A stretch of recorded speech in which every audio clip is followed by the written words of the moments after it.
Tanpa terasa kita meninggalkan bulan Maret, saudaraku. Sepanjang bulan Maret, kita dibawa untuk mengalami God the Father. Buat saya pribadi, saudara, understanding bagaimana hatinya Tuhan, segitunya dia ketika dia memutuskan untuk mengasihi saudara dan saya. I don't know dengan saudara, for me it's mind-blowing. Bagaimana dia bisa mengatakan dia yang tidak menyayangkan anaknya. Itu buat saya mind-blowing. Apalagi kalau anaknya aja dia kasih, apa sih yang dia nggak kasih buat saudara dan saya. Hari ini saudara kita memasuki bulan April. Saya ingin membawa saudara melanjutkan perjalanan kita, boleh ya? Kita jalan lagi, experiencing God the Son. Jadi tema bulan April ini, My Dear Jesus. Saya akan membawa saudara, saya akan memperkenalkan kepada saudara satu sosok pribadi yang, apa ya saudaraku, saya berhutang segalanya pada pribadi ini. Ini adalah satu sosok pribadi yang sudah menyelamatkan hidup saya. Dia yang mengambil saya, dia yang menarik kehidupan saya, saudaraku. My best friend, sahabat terbaik saya, my everything, saudaraku, segalanya di dalam kehidupan saya. Dan izinkan hari ini saya memperkenalkan sahabat terbaik saya ini kepada setiap saudara di tempat ini. Dan bolehkah sebelumnya saudaraku kita berikan tepuk tangan terlebih dulu kepada pribadi yang sudah mengerjakan yang terbaik, yang lebih dari yang sanggup kita bayangkan. Sekali lagi boleh tepuk tangannya yang paling meriah buat Raja di atas segala raja. Experiencing God the Son. Saya akan memulai firman ini dengan sebuah percakapan yang terjadi antara Yesus dengan muridnya yang namanya Filipus, saudaraku. Dan kenapa percakapan itu menjadi sangat penting? Kita buka lebih dulu yuk. Yohanes pasalnya yang ke-14 ayatnya yang ke-8 sampai ayatnya yang ke-9. Saya bacakan buat saudara, kata Filipus kepadanya, Tuhan tunjukkanlah Bapa itu kepada kami. Itu sudah cukup bagi kami. Kata Yesus kepadanya, telah sekian lama aku bersama-sama kamu, Filipus. Sampai di sini nanti saya lanjutkan saudaraku. Kenapa Yesus itu sampai ngomong gini, telah sekian lama aku bersama-sama kamu, Filipus. Saudara harus memahami bahwa konsep guru dengan murid di zaman itu, Pak, beda dengan konsep guru dan murid di zaman sekarang ini, Bu. Kalau zaman sekarang saudara menyekolahkan anak, maka pikiran kita, saudaraku, adalah saudara drop anak saudara pagi hari, nanti siang atau sore saudara jemput anak saudara and that's it. Tetapi konsep guru dengan murid di zaman itu is totally different. Yang namanya guru dengan murid itu mereka tinggal bersama, Pak. Zaman dulu kalau saya bilang itu guru saya, kemanapun dia pergi saya ikuti, Pak. Saya tidur di tempat dia tidur, saya makan bersama dengan dia, apapun yang dia lakukan saya lihat, disitulah saya dimuridkan, disitulah saya ditraining. Itu konsep guru dengan murid di zaman itu, saudaraku. Itu sebabnya pada saat Filipus bertanya kepada dia, tunjukkan Bapak, Yesus itu ngomong, telah sekian lama loh aku bersama dengan kamu, masa engkau tidak mengenal aku? Ini pertanyaan yang sangat menarik saudaraku buat saya. Bahkan bagi Filipus setelah dia mengenal Yesus begitu lama, bagaimana bisa Yesus ngomong kok kamu masih belum kenal aku? Ini jadi satu pertanyaan yang gantian kita tanyakan dalam hidup kita, saudara. Seberapa kita kenal Yesus? Itu yang jadi pertanyaan, Pak. bukan how long. Karena di sini Yesus ngomong sama Filipus, kamu udah kenal aku sekian lama, bagaimana kamu belum mengenal aku? Jadi pertanyaannya bukan how long do you know him, tapi how far, seberapa kamu mengenal dia. Poinnya saudaraku, sesederhana semakin kita mengenal seseorang, kita itu jadi ngerti karakternya kayak apa, Pak. Kita jadi ngerti dalamnya kayak apa, kita jadi ngerti yang dia mau itu apa. Ketika dia mengatakan sesuatu, kita jadi ngerti maksudnya apa. Make sense ya Bapak Ibu? Karena sebuah hubungan itu progresif. Hubungan itu bukan berhenti saudaraku. Hubungan itu terus bertumbuh. Saya menyebutnya sebagai layer dalam hubungan. Ada yang namanya layer-layer dalam hubungan. Kalau saudara mau jujur ya, kita ini dalam kehidupan kita ya saudaraku, kita itu punya wajah yang kita tunjukkan ketika kita bersama banyak orang. Betul ya?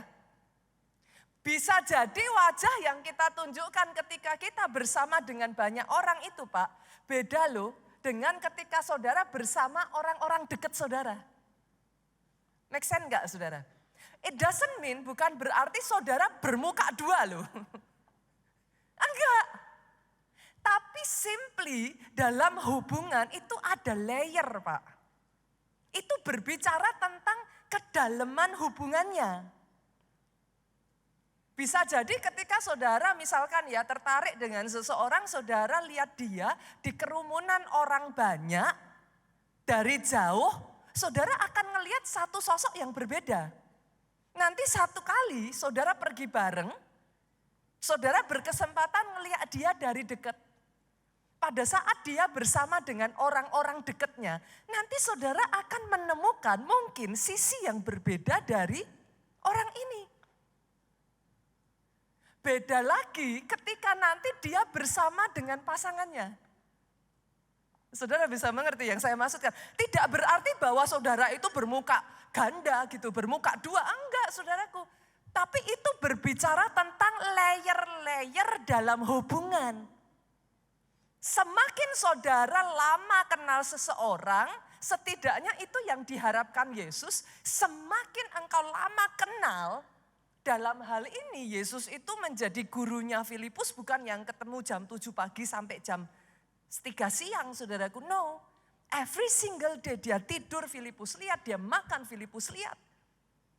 Itu sebabnya Yesus ngomong sama Filipus, kok bisa kamu belum kenal aku? Kalau itu saja terjadi kepada Filipus, bolehkah saya bilang Pak, kayaknya kita perlu evaluasi diri nih. Karena Yesus itu ya saudaraku, dia punya banyak murid, yes. Tapi jangan salah loh, dia punya 12 murid terdekat. Ini murid yang terus kemana-mana ikut aja deh, pokoknya Yesus apa aja dia ada gitu. Dan Filipus itu salah satu dari 12. Kebayang enggak saudara? Kalau Filipus saja, Yesus itu bisa ngomong, kok bisa kamu belum kenal aku? Pertanyaannya sekarang, bagaimana dengan kita? Seberapa kita kenal dia? Kenapa itu menjadi begitu penting, Pastor? Karena kalau kita semakin kenal seseorang, dari situ kita semakin bisa menangkap apa isi hatinya dan kita bisa merespon dengan baik, Pak. Kadangkala pernah enggak saudaraku, saudara ngobrol, enggak usah jauh-jauh deh. Saudara kita bicara aja, pengenalan kita akan pasangan. Pernah enggak ngobrol sama suami istri, bisa salah sangka loh. Coba Saya tanya dulu di sini, berapa banyak yang sudah menikah lebih dari 5 tahun boleh lambaikan tangan saudara? Berapa banyak yang sudah menikah lebih dari 10 tahun boleh lambaikan tangan saudara? Oke, setelah mengenal 10 tahun, pernah enggak saudara ngobrol bisa salah paham? Saudara bisa mengerti yang saya katakan ya? Kita maksudnya mau ngomongnya baik, kita muji nih bapak-bapak, pernah enggak ngalami? Muji istrinya, aduh masak kan, wah enak loh, wah enak. Istrinya ngomong apa? Ada maunya ya? Ada maunya ya? Ini maksudnya apa nih? Muji atau muji? Nah, saudara ngerti yang saya maksudkan kan? Nah, coba cek saudaraku, kalau sama pasangan yang saudara hidup bersama aja, sebagian ngomong nikah udah 10 tahun. Bisa loh begitu. Coba cek, seberapa kau kenal anakmu? Saudara sering berkata kepada saya kayak gini, Pastor tapi kan saya tinggal serumah. Saya bersama terus. Engkau boleh tinggal serumah, engkau boleh hidup bersama. Yang satu ke kiri, yang satu ke kanan. Engkau enggak tahu dia bergaul dengan siapa. Engkau enggak tahu apa yang dia lihat. Sehari-harinya buka YouTube apa yang dibuka. Dia mengisi dirinya dengan apa. Saudara mengerti yang saya maksudkan? Lebih-lebih lagi dengan Tuhanmu. Jangan heran, itu sebabnya saudaraku, kita kenal dia lama, tapi karena kita enggak benar-benar kenal, berapa banyak di antara kita ketika diizinkan masalah terjadi, kita curiga loh sama Tuhan. Apa yang kita katakan? Apa yang kita katakan ketika masalah terjadi? Kok tega ya? Coba saudara bisa mengerti yang saya poin-poin yang ingin saya masukkan di sini. Kalau kita tidak benar-benar kenal saudaraku, kadangkala ketika kita ngalami sakit penyakit, kita bisa ngomong loh, Tuhan ngutukin saya. Saudara bisa nangkep? Pastor, kenapa itu menjadi penting? Karena kalau tidak hati-hati di antara titik saudara sekarang ini dengan titik nanti saudara menyelesaikan garis akhir, engkau bisa gugur. Bukan masalah engkau jadi orang Kristen, bukan masalah ke gereja, tapi poin pentingnya seberapa engkau kenal Dia. Yang mengerti aminnya yang paling keras. Yang mengerti aminnya boleh yang paling keras. Nah, boleh beri tepuk tangan yang paling meriah buat Yesus Tuhan kita. Poin pentingnya adalah seberapa engkau kenal Dia. Karena kalau enggak saudaraku, ketika Tuhan izinkan, kita bisa berpikirnya pada saat hal-hal yang kita doakan tidak dijawab. Saudara lihat orang kiri kanan saudara, si A bersaksi, si B bersaksi, saya ngalami mujizat. Apa yang ada di benakmu? Tuhan pilih kasih. Jangan-jangan Tuhan sudah enggak sayang saya lagi. Hari ini saya berdoa ya saudaraku. Hari ini saya berdoa. Firman ini selama 3 bulan ini ya saudara. Ini merombak cara pikir saudara. Saya berdoa Tuhan mulai mengerjakan kehidupan kita saudaraku. Satu demi satu, Dia mulai memunculkan dirinya dalam kehidupan saudara. Pengenalanmu akan Dia menjadi semakin dalam. Karena itu yang terjadi dalam kehidupan Saulus. Sebelumnya, Saulus tidak mengenal Yesus. Buktinya apa, Pastor? Kita lihat yuk ayatnya. Kita buka yuk. Kisah Rasul 9 ayatnya yang ketiga sampai 5. Kisah Rasul 9 ayatnya yang ketiga sampai 5. Boleh saya baca ayat 3? Saudara baca ayat 4, ayat 5 kita baca sama-sama ya. Dalam perjalanannya ke Damsyik, ketika ia sudah dekat kota itu, tiba-tiba cahaya memancar dari langit mengelilingi dia. Ayat 4 yuk dengan suara keras 2-3. Ia rebah ke tanah dan kedengaranlah olehnya suatu suara yang berkata kepadanya, Saulus, mengapakah engkau menganiaya aku? Sama-sama 2, 3, jawab Saulus, siapakah engkau Tuhan? Katanya, akulah Yesus yang kau aniaya itu. Dari ayat ini kita bisa mendengar Saulus itu berkata, who are you Lord? Siapakah engkau Tuhan? Bolehkah saya simpulkan berarti selama ini Saulus belum kenal Yesus, Pak? Betul ya? Mungkin dia dengar cerita Yesus dari para imam, karena minggu lalu kan kita sudah belajar saudaraku. Cerita itu ditwist. Ada penjaga-penjaga yang memang dibayar untuk memutarbalikkan cerita. Mungkin Saulus mendengar dari sesama koleganya, karena tidak mengenal Yesus, Saulus begitu benci sama Yesus, Pak. Begitu bencinya Saulus sama Yesus sampai-sampai dia mengambil keputusan, dia aniaya murid Yesus. Saudara bisa ngelihat apa yang terjadi ketika kita tidak sungguh-sungguh mengenal Tuhan kita. Kita jadi salah sangka loh Bu. Dari salah sangka kita salah respon. Dari salah respon sama-sama maksudnya baik, kita salah, akhirnya negative thinking.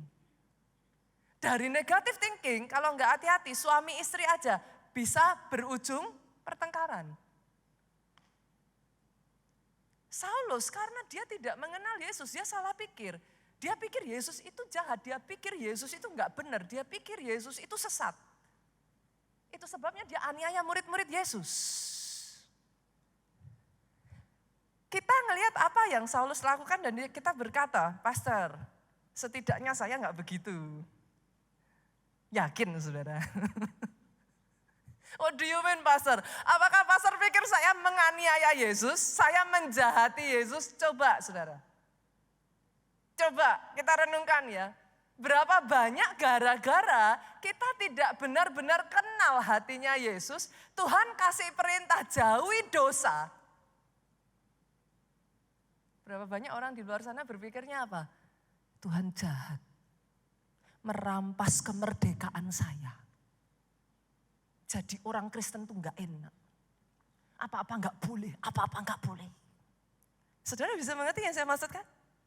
Meanwhile, buat Tuhan, that is a way to protect you. Yang mengerti katakan amin. Itu bukan masalah surga neraka saja saudaraku. Kamu jangan buat dosa ya, nanti masuk neraka ya. No, karena dia punya rencana yang begitu besar. Bahkan sebelum nantinya engkau masuk ke surga, di bumi ini pun ada rencananya yang besar atas hidupmu.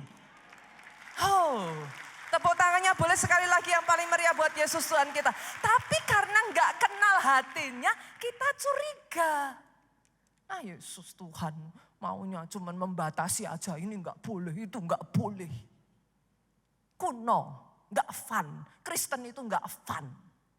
Saudara ngerti? Berapa banyak ketika Yesus kasih perintah pergi, jadikan semua bangsa murid. Jujur. Gimana respon saudara? Yes pastor, antusias, saya akan pergi, jadikan semua bangsa murid. Gitu saudara? Atau udah kerja aja berat. Nginjil. Saudara bisa ngerti maksud saya? Karena kita nggak ngerti apa sih hatinya Tuhan. Akhirnya sama-sama Tuhan kasih satu perintah yang tujuannya itu adalah justru kebaikan. Ini ya saudara, saya kasih lagi nih ya. Berapa banyak ketika pendeta sudah bicara keuangan.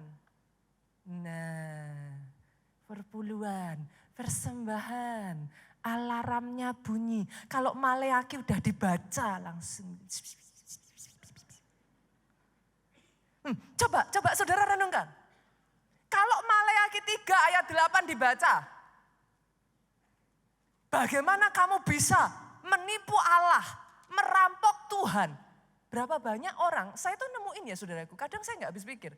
Di Instagram ya, di sosial media ya saudaraku. Literally loh, yang dibahas hal yang lain loh saudaraku. Kita sedang ini, itu, dan lain sebagainya. Ada saja tuh komen tuh yang ngomongnya gini. Persepuluhan lagi, persepuluhan. Saya sampai mikir, saya pikir bingung saudara. Saya lihat videonya lagi, saya lihat komennya. Saya lihat videonya saudaraku. Enggak nyambung. Tapi saudara bisa mengerti? Tujuannya Yesus kasih perintah itu, kenapa sampai dikatakan bagaimana manusia bisa merampok Allah? Sebagian ngomong gini, Tuhan enak saja kok nuduh saya ngerampok Tuhan.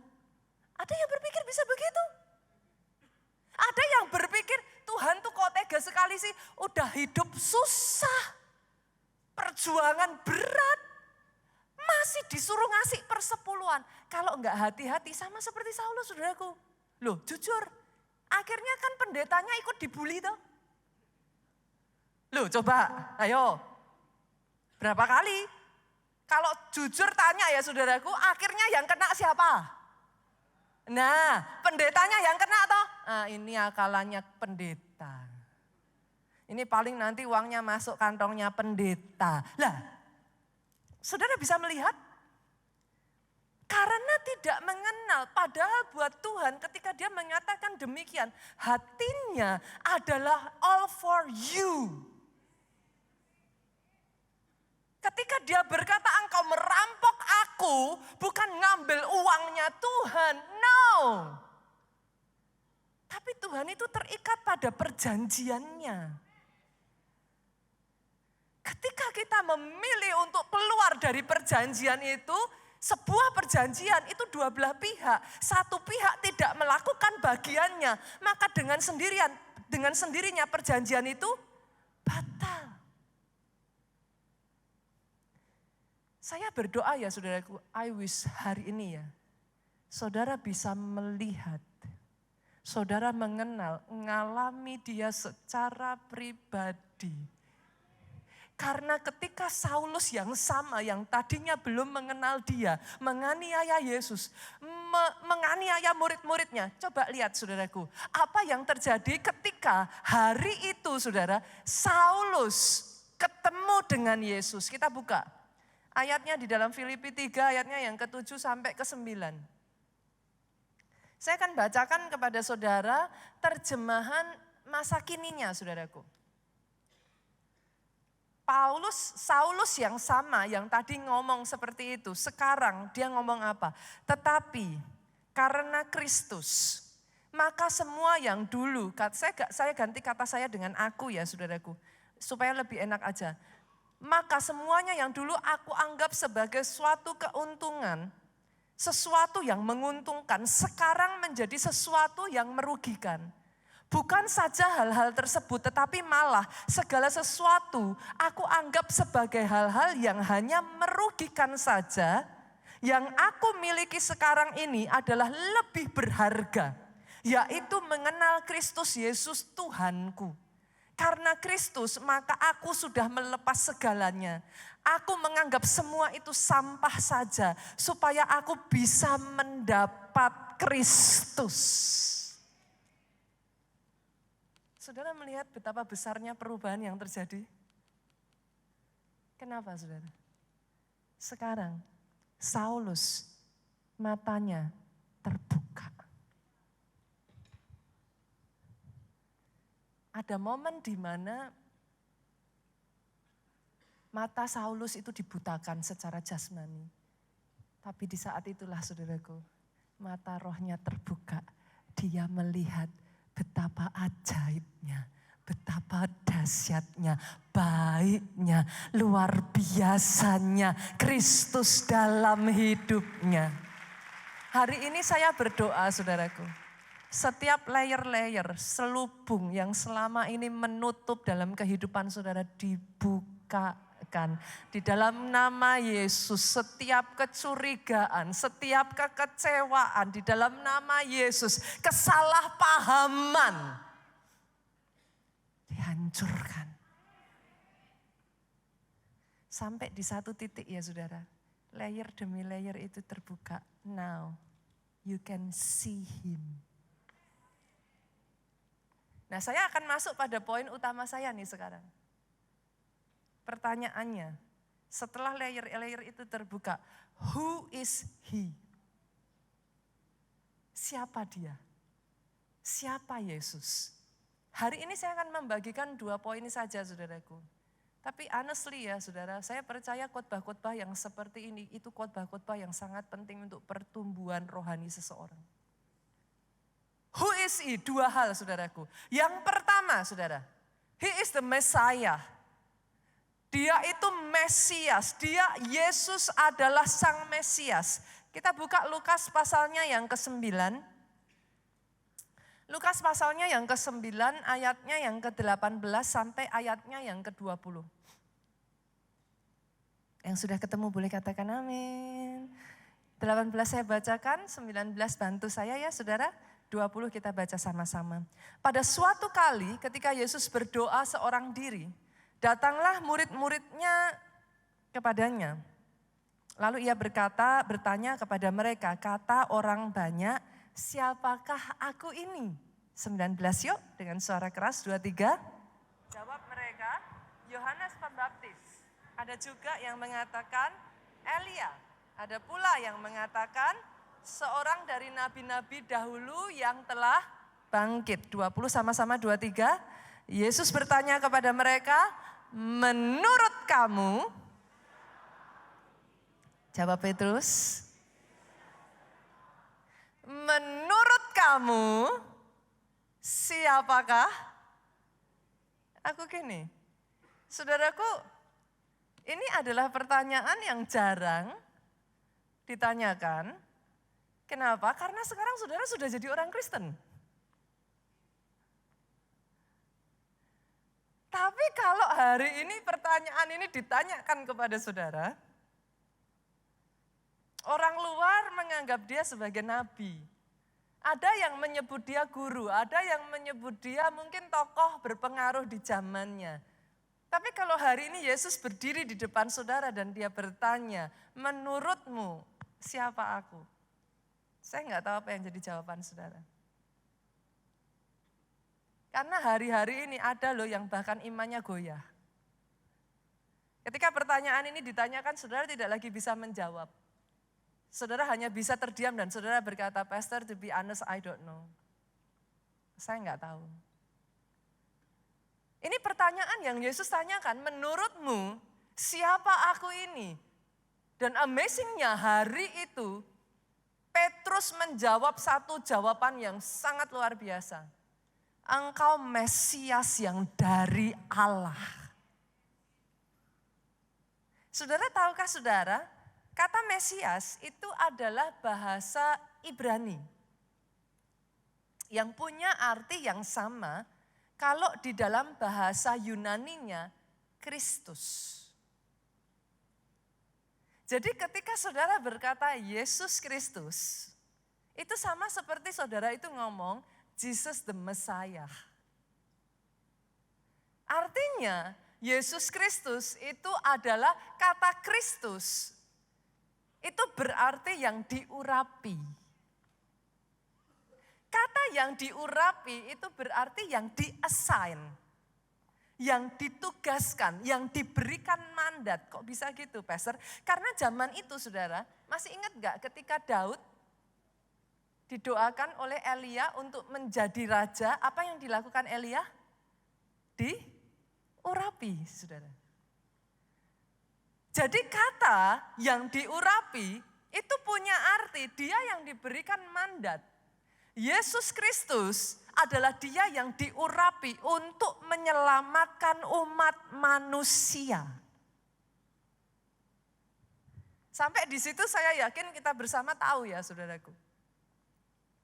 Itu adalah satu hal yang ya mungkin sebagian dari saudara, sebagian belum pernah mendengar, tapi most of you, sebagian besar dari saudara sudah pernah mendengar hal ini. Pertanyaannya saudaraku, bagaimana Yesus bisa disebut the Messiah? Ini yang gak banyak orang memahami saudara. Tahukah saudara, Yesus diberikan gelar ataupun sebutan The Messiah itu bukan klaim kosong loh saudara. Buat sebagian dari saudara yang pastor pokoknya saya percaya saja. Saya orang Kristen, masa enggak percaya Yesus juru selamat? Kalau saya tanya, kenapa kau percaya dia itu juru selamat? Harus ada reasonnya dong saudara. Kalau enggak setiap orang berhak ngomong, I am the Messiah. Kenapa Yesus layak disebut sebagai the Messiah? Harus ada reasonnya. Klaimnya enggak boleh klaim kosong. Dan hari ini saya mau membagikan kepada saudara, proudly saudaraku, happily, joyfully, saya ingin membagikan kepada saudara alasan kenapa dia disebut Mesias. Sekian minggu yang lalu saudara, kalau saudara masih ingat saya membagikan tentang Alkitab. Kita berbicara tentang Alkitab kita ya. Bagaimana Alkitab itu ditulis oleh lebih dari 40 orang yang berbeda Pak. Berasal dari benua yang berbeda-beda.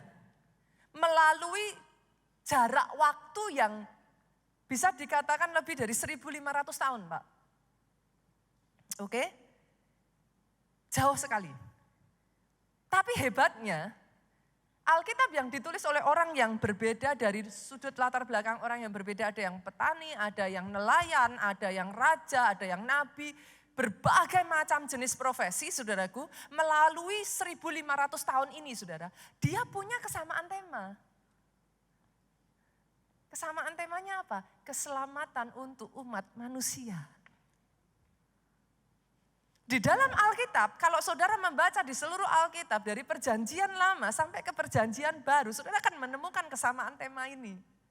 Keselamatan untuk umat manusia.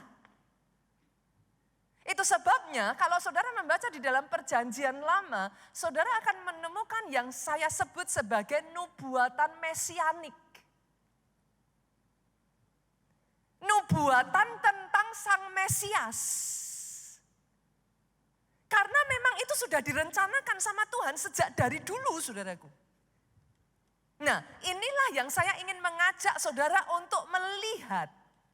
Nubuatan-nubuatan tentang Sang Mesias ini saudara. Kita buka ya, nanti saudara boleh lihat saja ke layar saudara. Saya akan membacakan kepada saudara, apa sih nubuatan-nubuatan yang diberikan tentang Sang Mesias. Mika 5 ayatnya yang kedua. Menyebutkan di sana bahwa Mesias akan lahir di Bethlehem, saudaraku. Muncul ya? Oke. Perhatikan baik-baik ya, saudara. Jadi ke depan kalau saudara menyebut Yesus itu juru selamat, itu bukan klaim kosong, saudara jadi ngerti gitu. Hosea 11 ayat 1 menyebutkan Mesias akan tinggal sementara di Mesir. Matius 2 ayatnya yang ke-23 menyebutkan Mesias akan disebut orang Nazaret. Masuk lagi ya saudara, Sakaria 9 ayatnya yang ke-9 menyebutkan Mesias akan masuk ke Yerusalem menaiki keledai beban muda. Oke, lanjut lagi ya, Sakaria 13 ayat 6 menyebutkan Mesias akan dikhianati oleh orang yang dekat dan menderita luka. Jalan lagi ya, saudara jalan lagi ya. Sakaria 11 ayat 12 menyebutkan Mesias akan dikhianati demi 30 uang perak. Jalan lagi ya. Sakaria 11 ayat 13. Uang itu akan dipakai untuk membeli tanah tukang periuk atau penuang logam. Jalan lagi ya. Yesaya 53 ayat 7. Mesias hanya diam, tidak membuka mulut saat disiksa. Jalan lagi ya, Mazmur 22 ayat 17. Mesias akan ditusuk tangannya, penjahat di antaranya, banyak orang akan memandang dan membuang undi atas jubahnya. Perhatikan ke depan, this is my point. Dari semua mesianik, profesi, nubuatan-nubuatan tentang Mesias yang akan datang, tahukah saudara, Yesus menggenapi semua nubuatan itu dengan sempurna. Oh, saya tidak mendengar kata amin yang paling keras dari tempat ini, saudara. Boleh nggak saya perjelas saudaraku?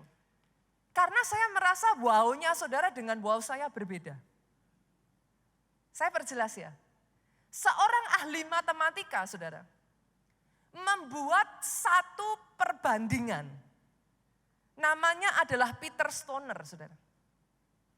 Dia membuat satu menghitung probabilitas. Diambil dari 8 nubuatan saja. Enggak jauh-jauh, jangan yang lain-lain dulu, karena nubuatan itu banyak sekali saudara. Hebatnya tadi seperti yang saya katakan, Yesus menggenapi semua nubuatan itu. Peter Stoner mengambil 8 nubuatan itu saudaraku. Dia membuat probabilitas, saya bacakan kepada saudara, lihat ini. Kemungkinan kalau ada orang yang lahir di Bethlehem, satu. Banyak dong yang lahir di Bethlehem. Oke ya, ini pemahamannya saudara harus nangkep dulu. Oke, orang yang sama yang lahir di Bethlehem itu yang kedua harus masuk ke Yerusalem menaiki keledai beban muda. Oke ya, orang yang sama yang lahir di Bethlehem yang masuk ke Yerusalem dengan menaiki keledai beban muda itu saudaraku harus dikhianati oleh orang terdekatnya. Dibuat probabilitasnya saudara. Dikhianati orang terdekatnya dan harus dijual dengan 30 keping uang perak. Dihitung tuh, probabilitasnya benar-benar dihitung sama Peter Stoner ini saudara. Orang yang sama yang lahir di Bethlehem, masuk ke Yerusalem menaiki keledai beban muda, dikhianati orang terdekat dan dijual 30 keping uang perak tadi, haruslah uangnya dipakai membeli tanah tukang periuk. Dihitung lagi sudah, sama Peter Stoner. Orang yang sama haruslah meninggal dengan cara ditonton orang banyak. Dengan kondisi tangannya ditusuk, dipaku, dan jubahnya diundi. Saudara sekarang tahu kenapa saya wow. Dari hanya 8 nubuatan tadi dihitung oleh ahli matematika, probabilitasnya adalah 1:100 kuadriliun. It's impossible. Ada satu orang yang bisa memenuhi 8 nubuatan tadi. Artinya saudaraku, kalau Tuhanmu memenuhi bukan hanya 8 nubuatan, dia memenuhi sekian banyak nubuatan yang ditulis oleh orang yang berbeda-beda. 1.500 tahun jaraknya. Saya harus mengatakan kepada saudara, Yesus disebut Mesias, bukan klaim kosong. Oh, hari ini saya mau mendengar tepuk tangan yang paling meriah. Buat pribadi yang engkau sebut sebagai juru selamat. Engkau tidak menyebut dia juru selamat karena omong kosong. Satu demi satu ya saudaraku. Nubuatan yang ditulis selama 1.500 tentang Mesias tergenapi di dalam pribadi Yesus. Oh. Pastor, why it's so important? Karena kalau saudara tidak bisa melihat itu ya saudaraku.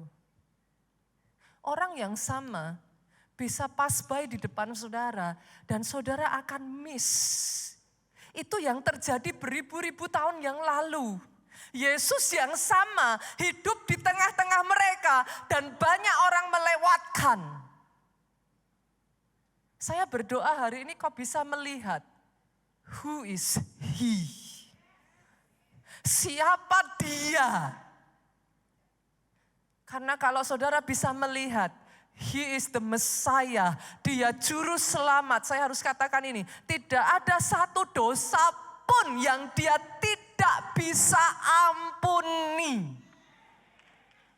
Oh, come on.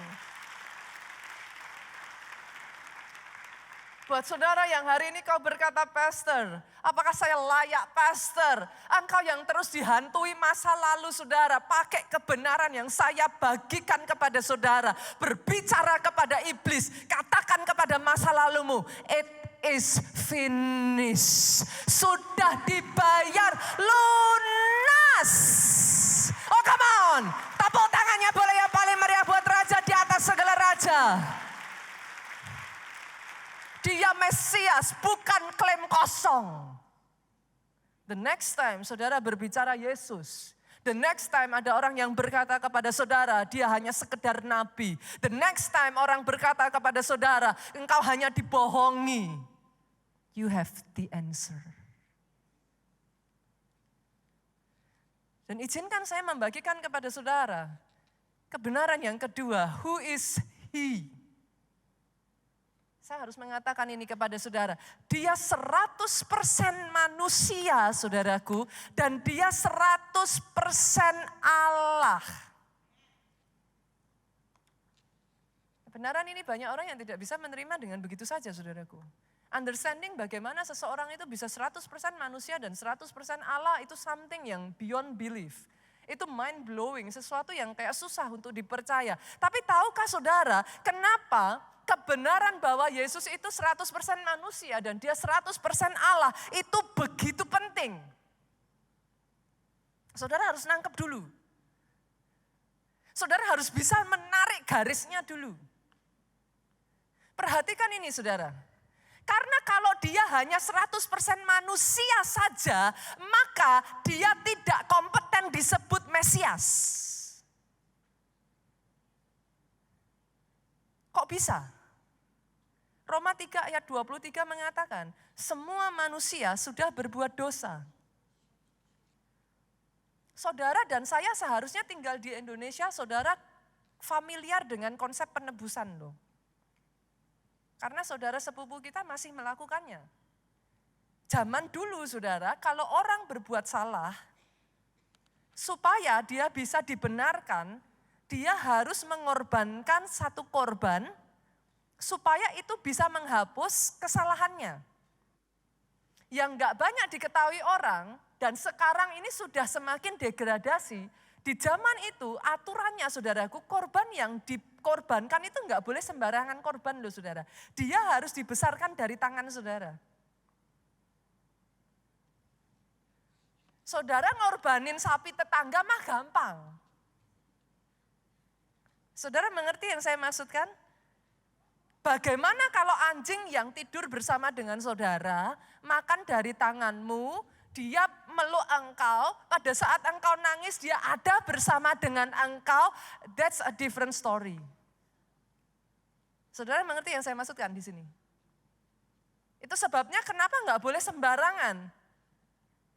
Korban itu punya kedekatan dengan saudara. Kebayang nggak tuh anjing yang sudah begitu saudaraku, ini kan anjing nggak dikorbankan saudara zaman itu. Tapi katakanlah itu domba, saudara harus tahu loh kedekatan gembala dengan dombanya pada saat itu ngeri loh saudara. Bahkan sampai di satu titik gembala bisa membedakan loh suara dombanya. Oh si siapalah saudaraku, si A gitu kan, nanti saya salah saudara nyebut nama saudara. Misalkan mbaknya agak ngebas, mbak, oh si B gitu kan. Kedekatannya tuh sampai seperti itu saudara. Kebayang nggak ketika saudara mengorbankan itu harus dipotong dari tangan saudara. Itu konsep penebusan saudara. Dan saudara harus tahu bahwa binatang yang dibawa untuk penebusan haruslah blameless. Tidak bercacat celah. Kalau Yesus 100% manusia saja, Roma 3 ayat 23 membatalkan itu saudara. Enggak bisa. Manusia semua sudah jatuh dalam dosa Pak. Artinya Yesus sebagai 100% manusia, dia tidak bisa menjadi Mesias. Bolehkah saya katakan kepada saudara, kabar baiknya dia 100% Allah.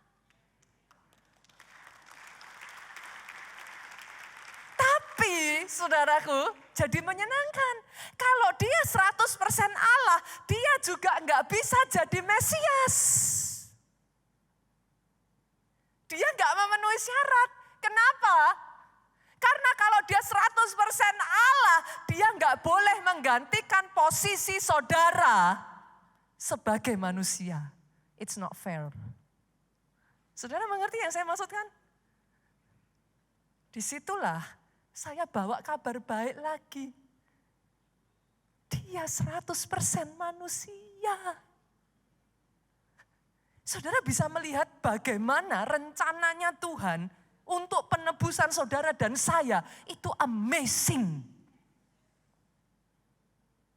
Kenapa Yesus harus turun ke dunia jadi manusia? Saudara sekarang tahu the reason. Karena kalau dia hanya 100% manusia, dia tidak bisa menjadi Mesias. Sebaliknya, kalau dia 100% Allah, dia juga tidak bisa menjadi Mesias.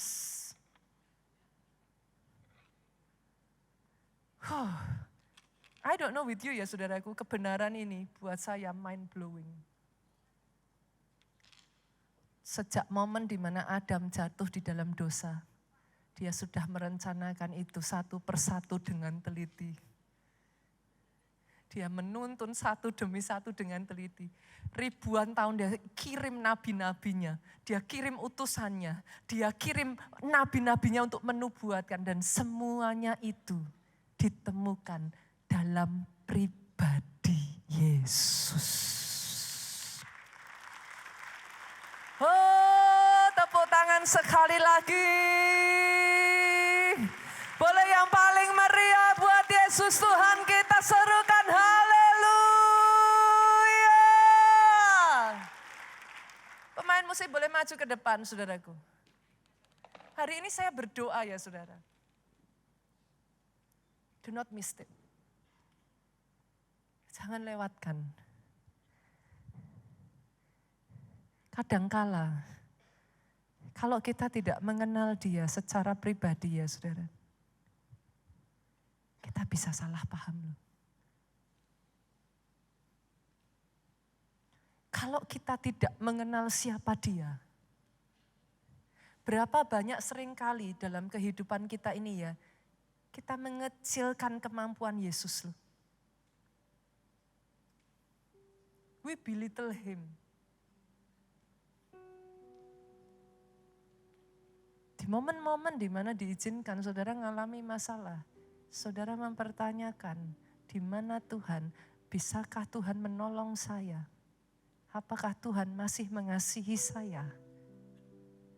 Tempatkan posisi saudara sebagai Yesus, yang dalam kondisinya sebagai Allah, rela turun ke dunia, menjadi manusia, merendahkan diri, sampai mati di atas kayu salib buat saudara dan saya. Lalu kemudian saudara berkata, apakah Yesus masih sayang sama saya? Saudara bisa ngerasain gak tuh rasanya saudaraku? Istri-istri aja, ketika saudara sudah lakukan segalanya untuk keluargamu, suamimu mempertanyakan engkau, rasanya kayak apa? Saya berharap hari ini saudara bisa menangkap kebenaran ini, saudaraku. Tegakkan kepala saudara, hadapi masalahmu, saudara. Engkau punya confident ketika kau melalui setiap masalah demi masalah. Karena kau tahu how much he love you. Apa yang sudah dilalui Allah untuk merencanakan semuanya itu. Sampai tiba di titik Yesus mati di atas kayu salib.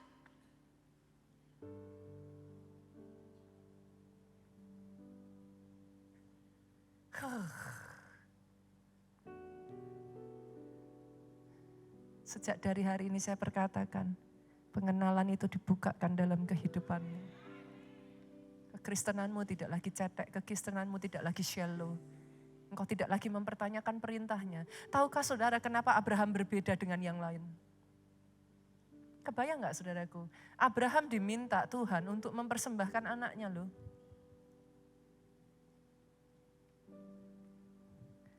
Ini literally loh saudaraku, mempersembahkan literally loh. Berapa banyak orang tua di sini, saya pernah ingat cerita mami saya ya saudara ketika diminta Tuhan mempersembahkan dalam hal itu saya sebagai anaknya pada saat itu untuk menjadi hamba Tuhan. Pada waktu mami saya diminta seperti itu oleh Tuhan, mami saya nangis. Ini Abraham diminta literally untuk mempersembahkan anaknya loh, yang cuman satu loh. Saudara bisa melihat kenapa Abraham berbeda. Pengenalannya, sorry saudaraku, Abraham tuh bahkan gak curiga sama Tuhan loh. Alkitab tidak mencatat sekalipun Abraham marah, Abraham kecewa. Alkitab tidak mencatat sekalipun Abraham protes. Yang dicatat oleh Alkitab, dia percaya Tuhannya. Itu sebabnya pagi-pagi benar dia sudah mempersiapkan, dia bawa Ishak, dia naik ke atas gunung Tuhan. Pengenalannya akan Tuhannya membuat pada saat Ishak bertanya, di manakah domba itu? Abraham berkata, my God shall provide. Tuhanku menyediakan. Saya berdoa ya saudaraku di dalam momen-momen yang saudara Tuhan izinkan terjadi dalam hidupmu. Pengenalanmu akan Tuhanmu berbicara, memampukan engkau berdiri teguh, memampukan engkau menghadapi satu demi satu, memampukan engkau menebus setiap penghalang, menembus terus. Sampai akhirnya engkau menyelesaikan pertandinganmu di muka bumi ini dengan baik. Finish well, finish strong. Berapa banyak yang sepakat dengan saya dan berkata,